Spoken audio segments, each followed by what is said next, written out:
Parker Dinesh अहिले जुन चाहिँ अब पार्करले चिनिरहेको छु।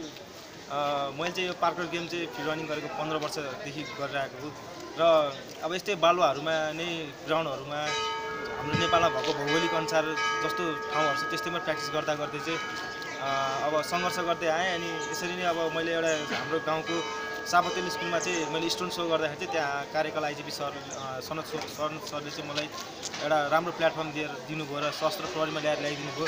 त्यहाँ मैले खेलकुद शाखामा आफ्नो जब सुरु गरेँ र यसरी नै अब मेहनत गर्दै गर्दै कहिले बाल्लामा कहिले यस्तो बाहिर अब विदेशको जस्तो त फेसिलिटी छैन यहाँनिर ट्रेनिङ गर्नको लागि धेरै गाह्रो छ। बाई चान्स केही मिस्टेक भयो भने लाइफहरू पनि ड्यामेज हुने चाहिँ एकदम रिस्की छ। यस्तो रिस्कीहरूलाई पनि मैले चाहिँ झेल्दै मेहनत गर्दै आफ्नो मेन कुरो भने चाहिँ अब मेहनत अनि धैर्यता सहनशीलता र अनुशासन भन्ने चिज चाहिँ हुनुपर्ने रहेछ। त्यो चिजलाई चाहिँ फलो गर्दै आएर चाहिँ यस्तो रिस्की काममा पनि अब पार्करबाट गिनिज वर्ल्ड रेकर्ड राखेर आफ्नो सबै मैले मेन कुरो त भन्नै छुटाएको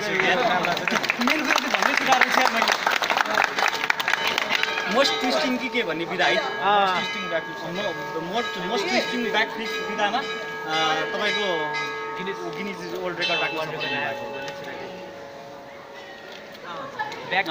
भन्नुहोस् अरू त्यति हो।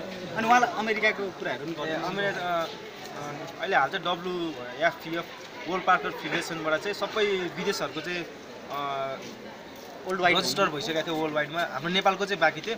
जब मैले वर्ल्ड रेकर्डहरू राखेपछि मैले आफ्नो मेहनत गर्न थालेपछि उहाँ फेडरेसन US फेडरेसनबाट चाहिँ मलाई अहिले हाम्रो रजिस्टर भइसकेको छ नेपाल पनि मेरो नेतृत्वमा।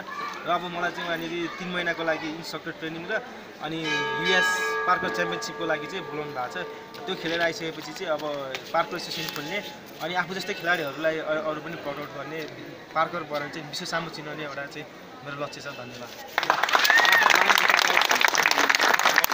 अबको दिनहरूमा उहाँले आफू जस्तै खेलाडीहरू प्रोड्युस गर्नुहुन्छ देशका लागि अनि ओलम्पिकमा पनि यो बिदा छ अरे भन्ने सुनेको छ होइन।